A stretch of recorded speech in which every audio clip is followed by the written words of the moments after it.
অসম পুলিশে যোগদানের আশা বুকে নিয়ে দলগাঁওয়ের প্রায় শতাধিক যুবক যুবতীরা কঠোর অনুশীলনে ব্যস্ত।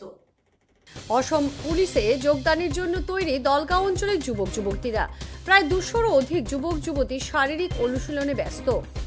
দেশমাতৃর সেবা করার জন্য কঠোর অনুশীলনে ব্যস্ত তরুণ তরুণীরা। প্রতিদিন সকালে 4টা থেকে বিকেল 6টা পর্যন্ত বিভিন্ন শারীরিক অনুশীলনে তারা ব্যস্ত থাকেন প্রায় 200 ছেলেমেয়েরা। অসম পুলিশে প্রায় 5325 পুলিশের নিযুক্তির বিজ্ঞাপন দেওয়ার পরবর্তীতে এভাবেই দলগাঁওয়ের বিভিন্ন অঞ্চলে গ্রামের যুবক যুবতীরা বুকে স্বপ্ন নিয়ে তারা কঠোর অনুশীলন করে নিজেকে প্রস্তুত করে তুলছেন। যুবকেরা প্রায় 3200 মিটার এবং যুবতীরা 1600 মিটার দৌড়ের সাথে ব্যায়াম ইত্যাদি নিজেকে সম্পূর্ণভাবে প্রস্তুত করে তোলার জন্য তৈরি করছেন। রাজ্যের মুখ্যমন্ত্রী হিমন্ত বিশ্ব শর্মার সরকারের দিনে চাকরিতে নিযুক্তি খুবই স্বচ্ছভাবে হচ্ছে বলে আশাবাদী যুবক যুবতীরা। তারা কঠোরভাবে শ্রম করছে, তার ফলে তাদের স্বপ্ন বাস্তবায়িত হতে পারে। ইয়াত কমো 180 বা 200 জন ল'ৰা ছোৱালী ইয়াত পৰীক্ষণ কৰি আছে। ইয়াত ধৰা সকলোৰে টাইমিংটো ভালেই আছে আৰু ধৰা অক্টোবৰৰ 3 তাৰিখৰ পৰা ফিজিকেল হ'ব। ফিজিকেলৰ কাৰণে সকলোৱে ধৰা যে ভালে এটা প্ৰেক্টিছ কৰি আছে। ইয়াত ভালে টাইমিঙত মাৰে, ধৰা 10-15 জন বেছি আছে, 11 ডাউনে মাৰে। তুমি কিমানত মাৰি আছা? মই এতিয়া এক্সেলেণ্ট মাৰি আছোঁ 10 মিনিটত। 10 মিনিটত কি ইয়াতে কেনেকুৱা ধৰণৰ প্ৰশিক্ষণ কৰা তোমালোকে? ইয়াতে ধৰা ছাৰ নাই যে পাৰ্চনেলি কৰিব লাগে। ৰানিং কৰাৰ আগত অলপ এক্সাৰচাইজ কৰোঁ, তাৰ ৰানিঙৰ পিছত নিজে নিজে এক্সাৰচাইজ কৰিব লাগে, লং জাম্প মাৰা হয়। ইয়াত ধৰা যে 200 জনৰ ভিতৰত 200 জনে লং জাম্পত এক্সেলেণ্ট মাৰে। আৰু একচুৱেলি কিমান দৌৰিব লাগে? ইয়াত 32 কিলোমিটাৰ দৌৰিব লাগে। লাষ্ট টাইমিংটো হ'ল 14 মিনিট। লং জাম্প কিমান মাৰিব লাগে? লং জাম্প 16.5 ফুট। ইয়াত সকলোৰে এক্সেলেণ্ট আছে, 17, 18, 19 মান মাৰে। ইয়াত দুইবেলা দৌৰি আছে? দুবেলা দৌৰি আছোঁ। এই 8 কিলোমিটাৰ চাইকেল মাৰি আহিছোঁ, আহি আকৌ 5 কিলোমিটাৰ দৌৰিলোঁ। মৰ্ণিঙতো 8 কিলোমিটাৰ চাইকেল মাৰি আহি আকৌ 5 কিলোমিটাৰ দৌৰিছোঁ। ক'ৰ ছাত্ৰ ছাত্ৰী ইয়াতে আহি? ইয়াত বহুত ঠাইৰ পৰা ছাত্ৰ ছাত্ৰী আহে। মৰ্ণিঙত আহে, কিছুমানে আকৌ নাইটতো মাৰে। বহুত কষ্ট কৰি আছে।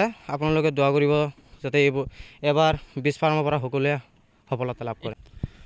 হয়, 2023 চনত অসম পুলিচৰ পোষ্ট মুকলি হৈছে আৰু আমি 2023ত এপ্লাই কৰিছোঁ অসম পুলিচত।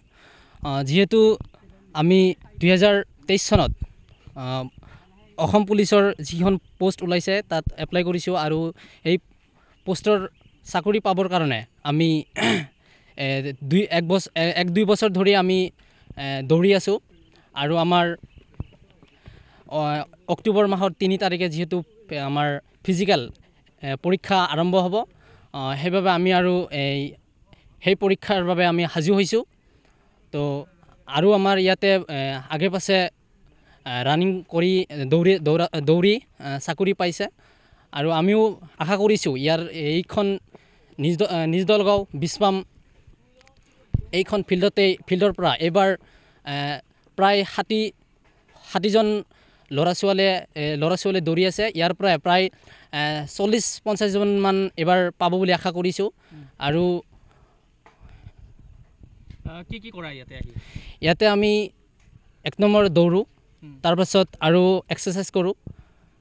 আৰু ইয়াত আমাৰ কোনো শিক্ষক গুৰু নাই, মানে শিকাই দিয়া এনেকুৱা মানুহ নাই। আমি নিজেই কৰোঁ এই কামখিনি। কিমান টাইম লাগে বা তেনেকুৱা প্ৰিপাৰেশ্যন কৰিছে? আমাৰ এইখন ফিল্ডত বৰ্তমান লাগি আছে 10 মিনিট 2 ছেকেণ্ড 7 ছেকেণ্ড মান লাগি আছে আমাৰ। 10 মিনিট 2-3 জনৰ এনেকুৱা লাগিছে। ল'ৰা ছোৱালীসকল আহে ইয়াৰ পৰা বহুত দূৰৰ পৰাও আহে। ইয়াৰ পৰা আহে বটাবাৰী, বেছিমাৰী, কৌপাতি আৰু আমাৰ আশে পাশে গাঁৱৰ আছে আৰু খাৰপিটিৰ পৰা আহে আৰু বিভিন্ন জেগাৰ পৰাও আহে। অসম পুলিচৰ যি পৰীক্ষা আছে সেই তাৰ বাবে আপোনালোকে সাজু হৈছে নেকি? আমি সাজু হৈছোঁ। যিহেতু অক্টোবৰৰ 3 তাৰিখৰ পৰা CM ছাৰে কোৱা মতে আৰম্ভ হ'ব বুলি কৈছে, সেইমতে আমিও সাজু হৈছোঁ। আমাৰ এই ফিল্ডখন আছে নিজ দলগাঁৱৰ বীজ ফাৰ্ম হয়। মানে ইয়াত অসম পুলিচৰ বাবে বহুত ল'ৰা ছোৱালীয়ে মানে ৰানিং লগতে ফিজিকেলৰ যিমান লাগতিয়াল এক্সাৰচাইজ তেওঁলোকে নিজে কৰি আছে।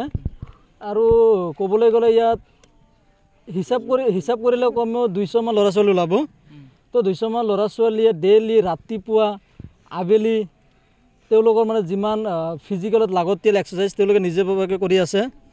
তো আশা কৰোঁ আমাৰ এই ফিল্ডৰ পৰা যিমান ল'ৰা ছোৱালীয়ে কষ্ট কৰি আছে, ৰানিং কৰি আছে বা ফিজিকেল এক্সাৰচাইজ লাগি আছে, প্লাছ ষ্টাডি কৰি আছে, চবেই যাতে এই আগন্তুক অসম পুলিচ নাইবা ADREত কোনোবা নহয় কোনোবা এক্সাম যাতে ক্ৰেক কৰে আৰু কৰি কিনে মানে তেওঁলোকৰ যিটো সপোন আছে সপোনটো যাতে পূৰণ কৰে বা সপোনটো যাতে পূৰা হয় সেইটোৱে আমি চবেই আশা কৰোঁ। ইয়াতে এই ফিল্ডৰ পৰা বহুত ল'ৰা ছোৱালী এই ফিল্ডত ক'বলৈ গ'লে বহুত ল'ৰা ছোৱালীয়ে চাকৰি পাইছে, আনকি মোৰ ফ্ৰেণ্ড চাৰ্কলৰ পৰা পাইছে।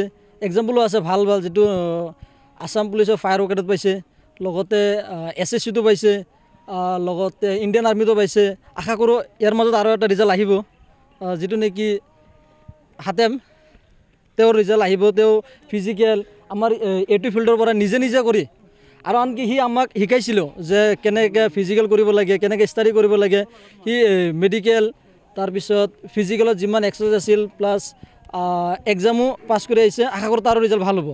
আৰু যাতে হাতেমৰ নিচিনাকৈ আমিও যিমান ল'ৰা ছোৱালীয়ে কষ্ট কৰি আছোঁ বা ফিজিকেল ট্ৰেইনিং কৰি আছোঁ, লগতে ৰানিং কৰি আছোঁ, ষ্টাডি কৰি আছোঁ, যাতে আমি চবেই পাওঁ, অকল চবেই যাতে পায়। আৰু ইয়াতে কোনোবা প্ৰশিক্ষক আছে নেকি? নাই, ইয়াতে মোৰ দেখাত মই আজি 3-4 বছৰ ধৰি মই এই ফিল্ডত আহি আছোঁ, কিন্তু তেনেকুৱা প্ৰশিক্ষণ দেখা নাই। সকলোৱে নিজে কৰে?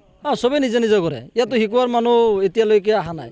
মোৰ মতে এজন যদি শিকোৱা মানুহ থাকে, এই ল'ৰা ছোৱালীকেইটা আৰু অলপ আগবঢ়াই যাব পাৰিলে হয়।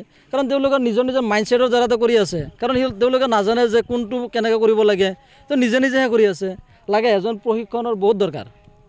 যে কোনো খবৰেৰ জন্য যোগাযোগ কৰুন 7099017330 এবং 7099017110 নম্বৰে।